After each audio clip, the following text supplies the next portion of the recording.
All right. It's part 3 and the last one. Okay, so that's how old Dawn. I owe you an apology, Dawn. I'm sorry. I didn't mean to offend you if I did. And apparently Dawn blocked me from IG. And I think it's because I borrowed her video to make a point in my video. I just wanted to use your own words straight from the horse's mouth to lead to the point that I was making. And it's just a fan theory. Just a fan theory, and I'm not calling you what the title says. You know what I'm saying? I'm saying it's a conspiracy to make Dawn look crazy. It's a protocol conspiracy to make Dawn look crazy to the public to maintain a status quo. And if people think that she is showing signs of craziness, I'm saying that it is because it's perpetual from all the goddamn gaslighting and dismissiveness. But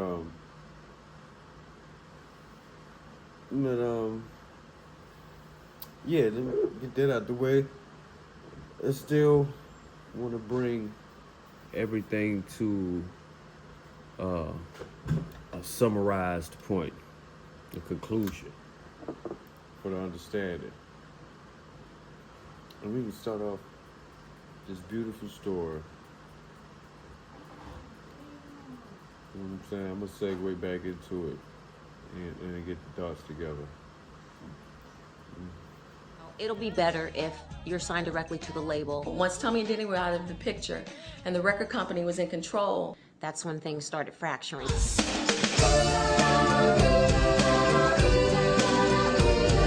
head of the record company at that time was Sylvia Rohn. She felt like there was going to be problems with Dawn. So Sylvia, in her mind, was a divide and conquer.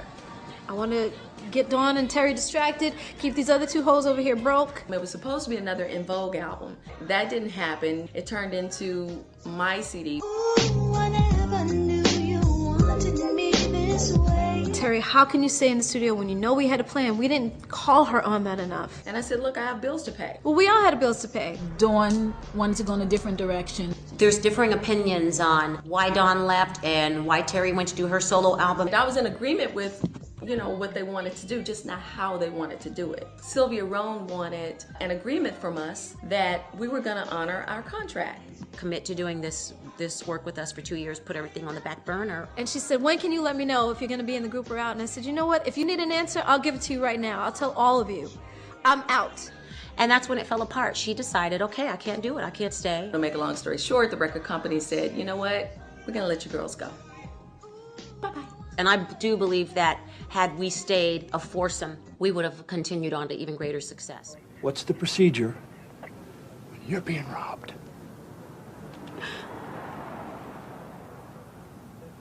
You pull the money clip from your right-hand drawer, and then you signal with the left hand. You signal with the left. So you know the procedure. Yes, like I said, the procedure has been told to me over 1 million times. So why is it, if that procedure's been drummed into your head 1 million times, you got that procedure down, why wouldn't you follow it? Huh? Because he had a gun. And I went for my clip, but he shot her. He shot her right in front of me. I'm afraid, Miss Sutton, we're gonna have to let you go. The fact that you knew the perpetrator doesn't sit well with us. Wait a minute, that's not right. I haven't done anything wrong. I can't help who I know. Mr. Zachary, just last week you gave me a promotion and now you're gonna take my job away behind What this? happens the next time one of your friends robs the bank? How do we know you're not in collusion? Collusion?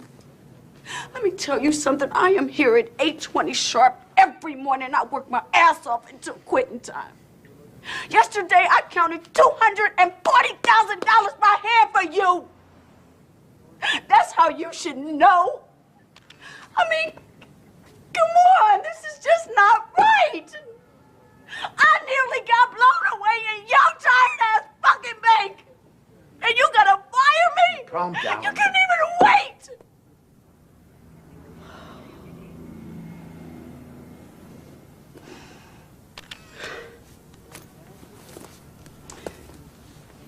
You didn't even bother to ask me if I was thirsty, sister. She's involved. I want everything you have on her. Dawn tells a beautiful story, right? Of how she was at a summer jam concert that she used to go to every year. And this particular year, her and her friend, they had jobs, so they had their own money to pay for closer seats, right?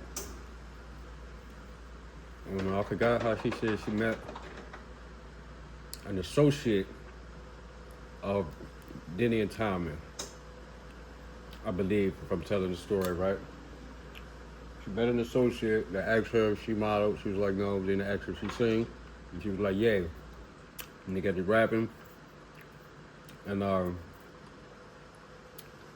he told her that it was an audition for a girl group coming up. And I guess they had, she had a previous audition. You know, she auditioned for this brother at her parents' house. And he was like, yeah, you come to the official audition. So based on this story, she was like the very first before the auditions even kicked off.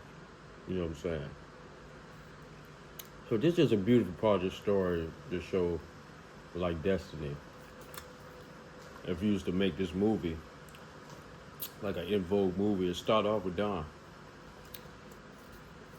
But never really got too deep into the other girls' stories because I don't really share theirs like that, yeah. Anyway, where else we at in the story? Okay, boom, in the 90s. We're starting off the 90s, right? Now, we all know the story of EnVouge, how they hit as a quartet, but they was looking for a 3-girl group at first. They looking for a 3-girl group like the Supremes, right? They had Dawn, Maxine, and Cindy. Terry came late, and obviously in the hindsight 2020, Denny was smitten when he saw her because they made 4 work. They was like, oh, they sound so good together. I mean, I guess it was also the magic of their voices too. Denny had to be like, this is great. This is a sign.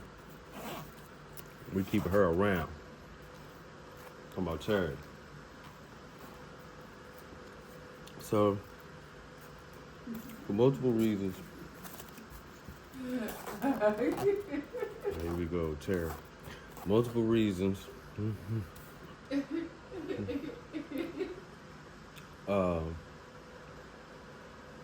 Yeah, they went for the quintet.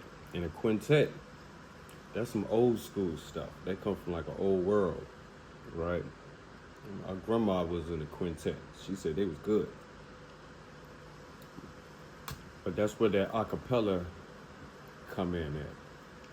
Now, why this is significant is because, like he said at the beginning, they looking for a 3-girl group. And that is because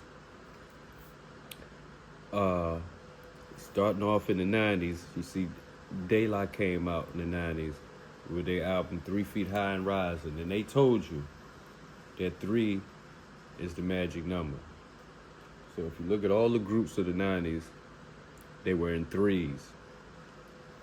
From if you like girl groups, R&B groups, rap groups, everybody was threes. De La Soul was 3, Tribe Called Quest was 3, Diggable Planets 3. Everybody's 3. And then they had third base, whereas if you got 2 rappers, you got a DJ there, because it's always this 3 dynamic. Salt and Pepper is 2, then you got Spinderella come in as the 3. But you know, Salt and Pepper started off with a 2 in the 80s. See, the 80s had a strong 2, but it's just 3 that I'm trying to, that is significant, right? Because you know, the last video I was telling you about the movies and the shadow self aspect and the subliminal programming of the movies, the hood movies of the 90s. So just revert back to the part 2 of this video series to get in on that, because I ain't trying to go through all that again right now. But, you know, that's significant to know. And just keep in mind that the 90s was based on, but not based on, it was, first of all, you got to understand social engineering is ran just like the Wizard of Oz, where you get a call from on high, basically, that this is what we doing this year, this season, or whatever. So, and starting in the 90s, they were like, we want 3s. We want groups of 3s. I wasn't in no conversation to hear that, but you could see that. You know what I mean? So, enter En Vogue, the quartet. They hit. It was magic. You know? But throughout their success, the executives, the higher-ups, over top of Diddy, over Diddy and Timon, he was just the producers, the executives who got ritual things going on, they trying to narrow this group down to 3. Because this, like, look at Destiny's Child, that's the blueprint, but you know, you look in hindsight to all the groups, even the Supremes is the blueprint, right? You got a 3-girl group. When you got a 3-girl group, 1 is the lead. The lead usually end up going solo, and that's, you know, the career. And then whenever reunions happen, you know, the 3 can come back together. Oh, my girls, like Beyonce come back around, bring Kelly and Michelle out. Was that homegirl named Michelle? Yeah, they bring the girls out, you know. So that's the dynamic of what they trying. So I like with En Vogue, the quartet was a situation where all four of them could lead in any given song, any given situation. But this quartet is working, and it's working against, you know, the grain. It's working against the program of the 3. So they were like, all right, if they're gonna narrow down on a lead, it seems as if it's gonna be between Dawn and Terry toward the end of the years. You know, toward the end of the years, like this lead gonna be in between Dawn and Terry. It like people usually saw Terry as the lead anyway, Terry or Cindy. I don't never really saw Cindy as the lead. Always Terry with them eyes. Always saw Terry as the lead, but people always had most interest in Dawn because she was like had the mysterious eyes. So people was always interested in Dawn. You know what I'm saying? So they trying to narrow this group down to 3, right?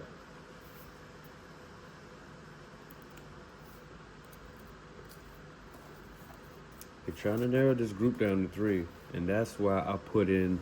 That's where you get into Juice and Set It Off is about, especially Set It Off is about EnVouge. Whether you look at the dynamic of Juice, right?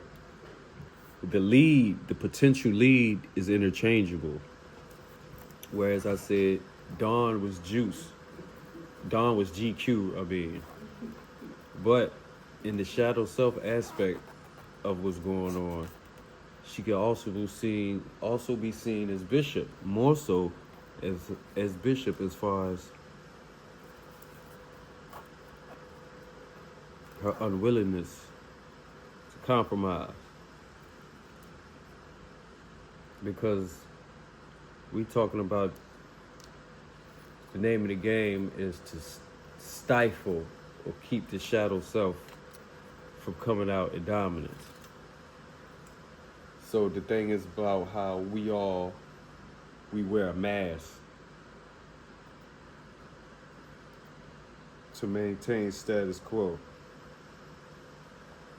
And Don, you talked about that in your video that I used, and that's why I used that. And I'm sorry I didn't get permission from you to use your video, and you blocked me. That's all good, you know, man. I ain't stalking you. I was just checking up more on you. And I noticed I was blocked. Maybe you ain't like something I said, but I think it's more so something that what I did, which is borrowed your video. But anyway, let's get back to this beautiful story. Okay, so yeah, they were just the whole time, they was trying to narrow y'all down to 3. So who was gonna be? You know what I mean? Who gonna be expendable? And the thing is, the one that they would have to let go is the one that is, you so real. The realness coming out, right? Whereas when I seen them on Jennifer Hudson, the other 3 EnVouge members on Jennifer Hudson the other day, they can all put on them smiles of professionalism. You know what I mean? I think Dawn at this point is beyond that. She ain't just putting on the motherfucking smile of professionalism. I mean, she always do get a bright attitude, always do get a smile on anyway. But it's just that whole grin and bear it thing. That the facade, keeping up the facades that just come with Hollywood and the entertainment industry.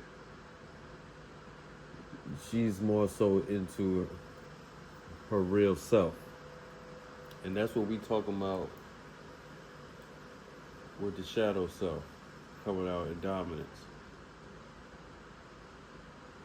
Whereas it's like she's a real nigga. You know what I mean? You have to be a controllable Negro. And you're not. And that's beautiful. That's why I say you is GQ with the juice, because GQ is interchangeable if you understand the Tyler Durden aspect of that story. That Bishop is GQ's dark side. So now let us get into Dawn and Terry and Set It Off, all right? Y'all niggas done lost your mind. You might as well not even talk about this shit no more. Well, I'm talking about it. Ain't nobody gonna stop me from talking about it. Well, talk is cheap.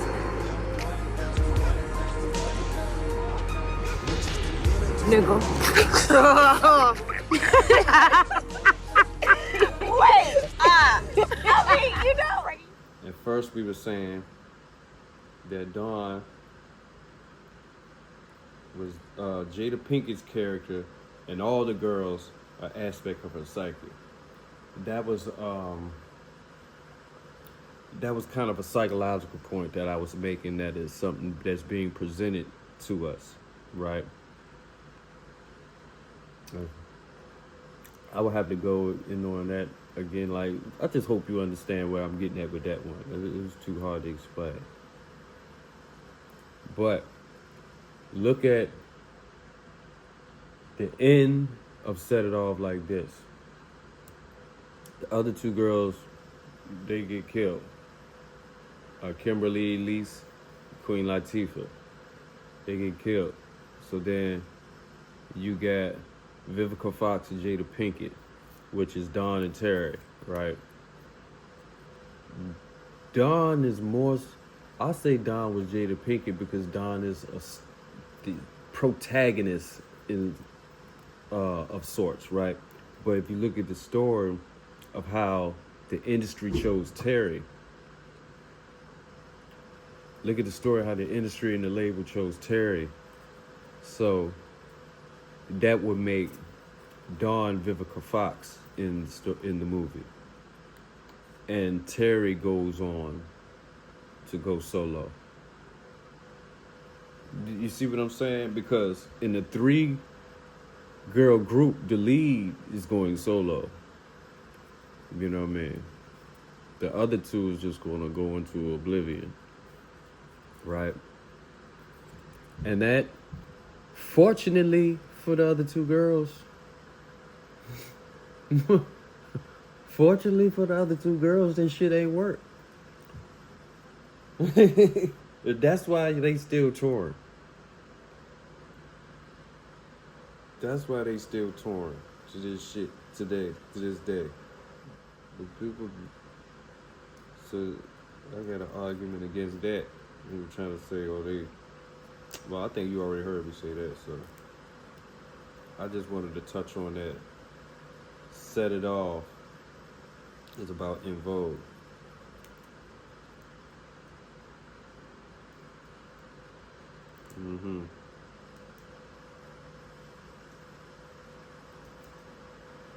It's about Dawn and Terry mostly. Vivica Fox and Jada Pinkett. And also Vivica Fox and Jada Pinkett, Tupac, and Omar Epps. You know what I'm saying? That's dealing with Dawn and Terry.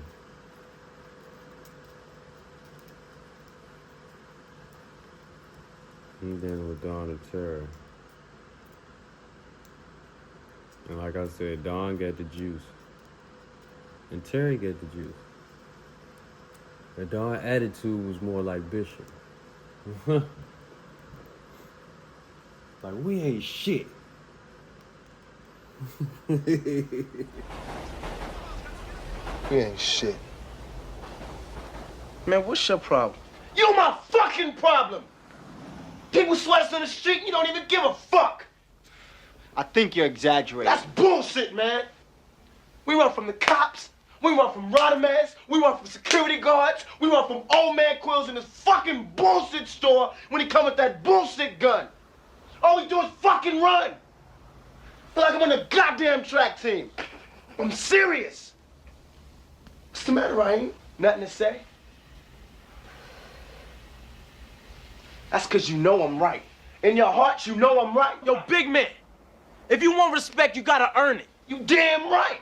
You gotta be ready to throw down, stand up, and die for that shit like Blizzard did, if you want some juice. Blizzard? Blizzard ain't sticking up to nothing now. That's because we wasn't there to back him up. If we was there, it'd be 5 dead niggas instead of 1. You ain't saying nothing now, right, big man? Never thought I'd see the day when you talk like a fucking punk, Q. And plus, you know, Terry was with Denny, right?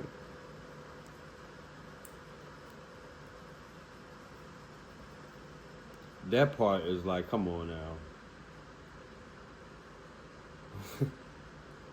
Not like I ain't mad at it, but you know, people be acting confused about the story. And you gloss over that part. It's like, come on now. Come on now. You see what's going on. You see what the fuck going on. You're gonna choose Terry. But the fans won't Dawn. You can't go against the motherfucking You can't supply what the fuck you want to supply. You gotta supply the demand, yo. You trying to fucking play with the fans. You already gave us. You made an offer and said this was what we want. The quartet. And any one of them could lead. We said, dang, our plans was to go with the 3 though. But then you couldn't settle on who they couldn't settle on who to sacrifice from out the 4. And once they sacrificed one and tried to go with that 3, 7 years later, the thrill is gone. The thrill is gone, baby. You know what I'm saying?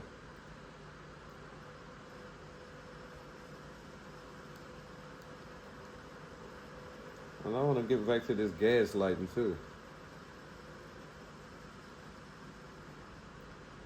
Motherfucker try to say that it's a pattern. I keep trying to tell you that's the protocol of the conspiracy. To make this person look crazy. Oh, she difficult to work with. She fell out with her family. No, she ain't fall out with her family. She left so she wouldn't fall out with her family. That's what she said. She said, I'm not going to disrespect my mama, so I'm just get on out of there. Because, you know, mothers get wild in their old age. Be talking crazy.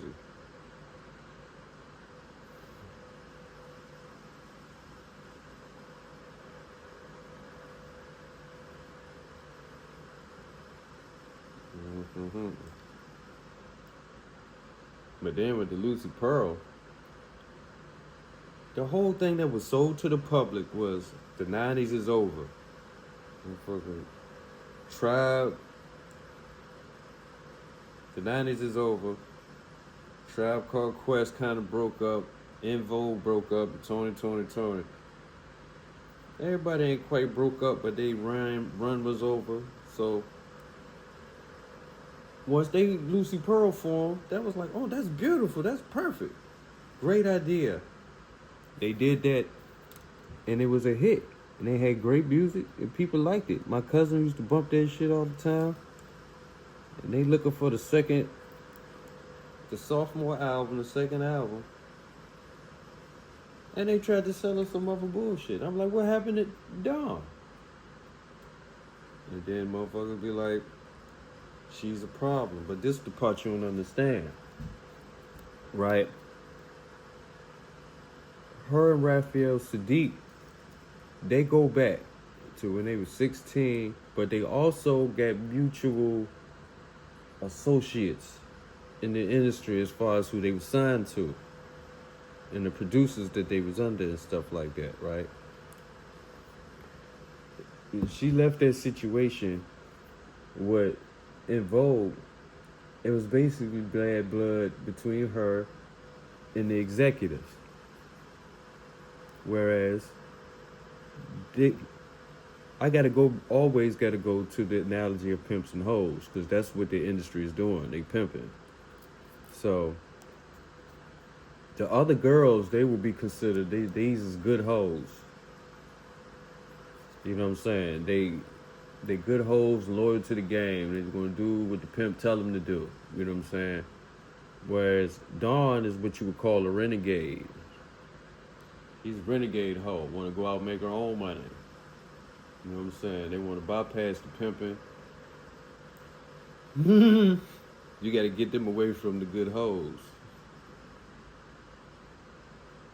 And that's how the game go. Basically, in a nutshell. You know what I'm saying? You can't deal with a renegade like Dawn. Now, that's not me denigrating Dawn. I love Dawn. She's the hero of this story. You know what I'm saying?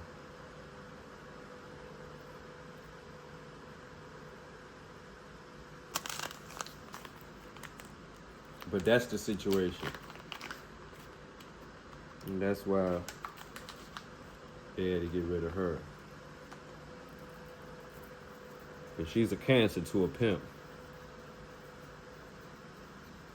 She a motherfucker stand up for the girls.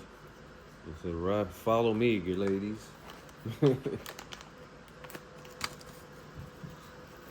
But where was I with that? I gave that analogy.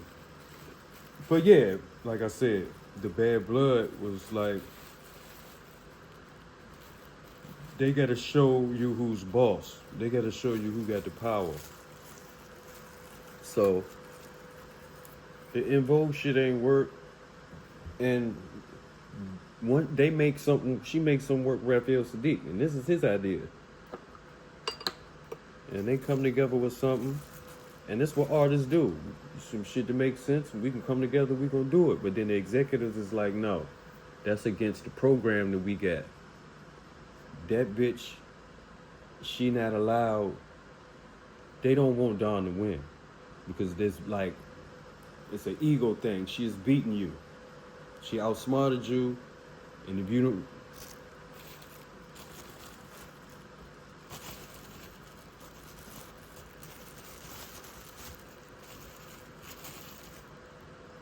so,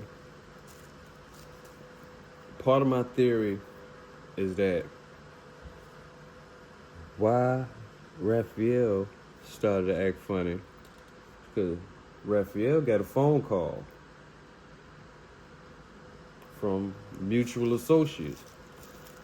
They was like, yo, let's see, yeah, you've been working with Dawn, y'all doing good. They was like, yeah, man, it made sense to do that, such and such. They was like, hey, man, don't fuck with that bitch. I'm like, huh? Yeah, you heard me, don't fuck with that bitch. What's going on? He probably tell Raphael what's going on, but that's the protocol. That's the consensus within in the industry. Is, you know what I'm saying, phone calls behind your back type shit. Say, hey man, she don't win. You understand? Just like in The Godfather,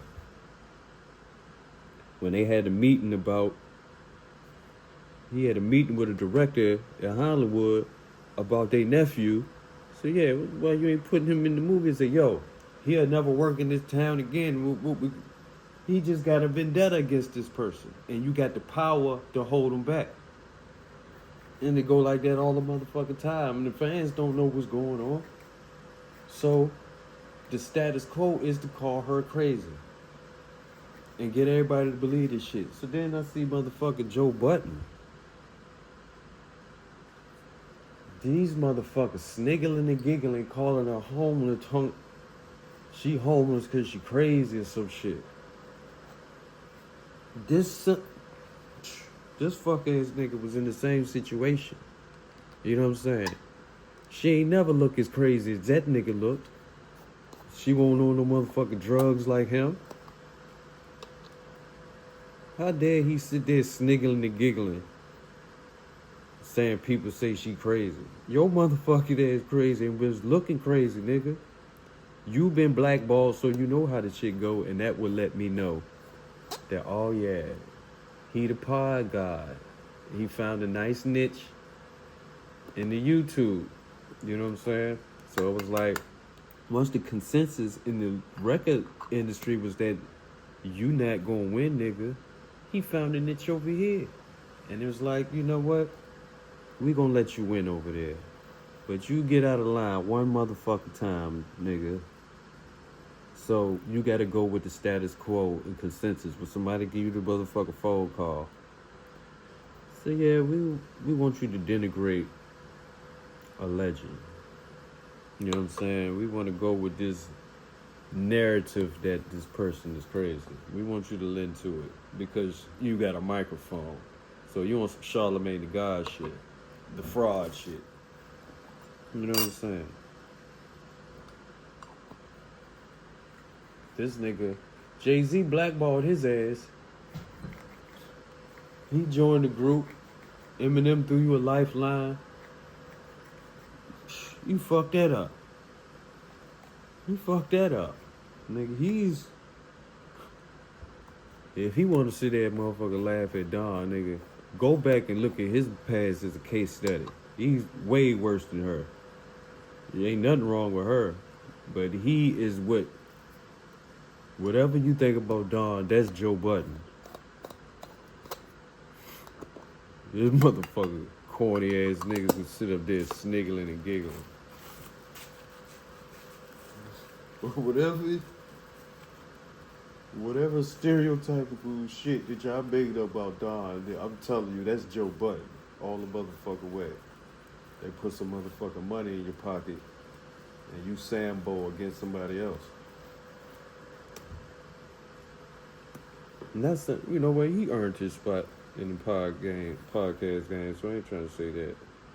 But I am trying to say, motherfucker, it's still gangsters running shit. Gangsters still run this shit, motherfucker. It ain't just your motherfucking talent and skills and shit. If the gangsters say, we gonna let you rock,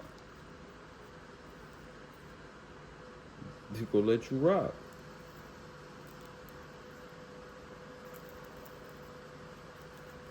You know what I'm saying? Motherfuckers judging Dawn. I keep telling you, you gotta understand, you get success in the entertainment industry at 20 and live your whole 20s in the, you know, on top of the entertainment industry, in music. So that is your fucking life. Motherfuckers talking about get a job and shit. What are you talking about? And you talking this regular person bullshit. You talking regular person bullshit. You can't talk that to her and talk like she crazy. She not fucking crazy. Have some consideration.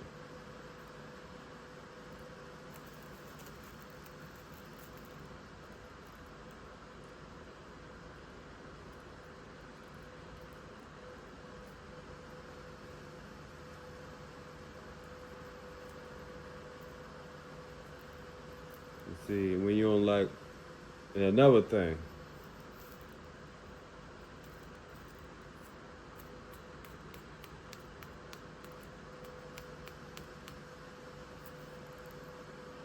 When you call somebody a conspiracy theorist, you fell into the status quo of the Matrix.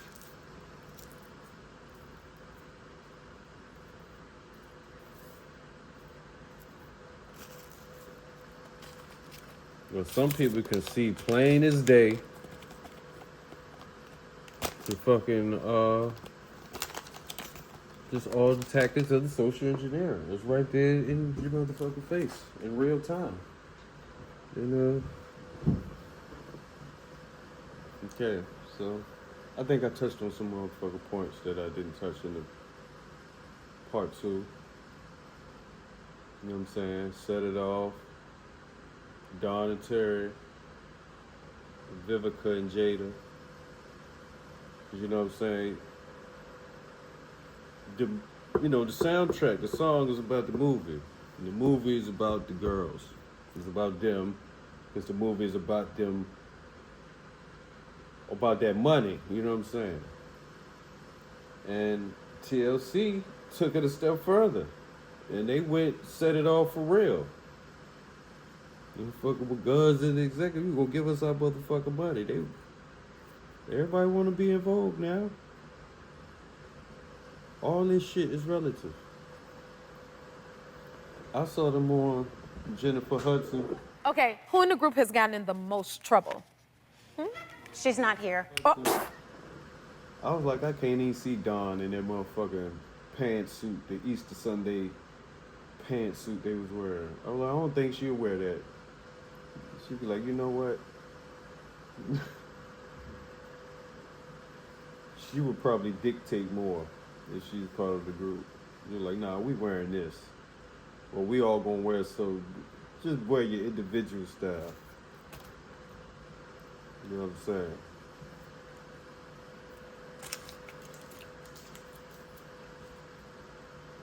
But yeah, there it is. Status quo.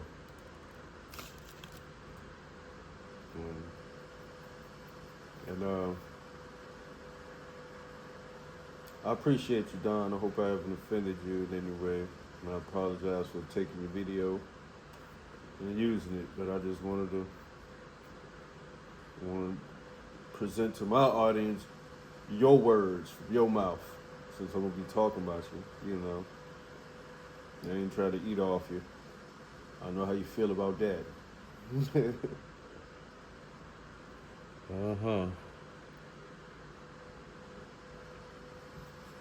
But yeah.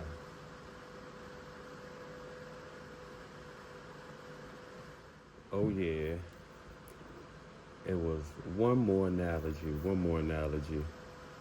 and that is Terry is Ralph Tresvant and Dawn is Bobby Brown, but Rona is not Johnny Gill.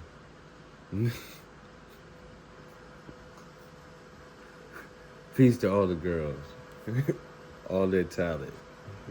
Love you.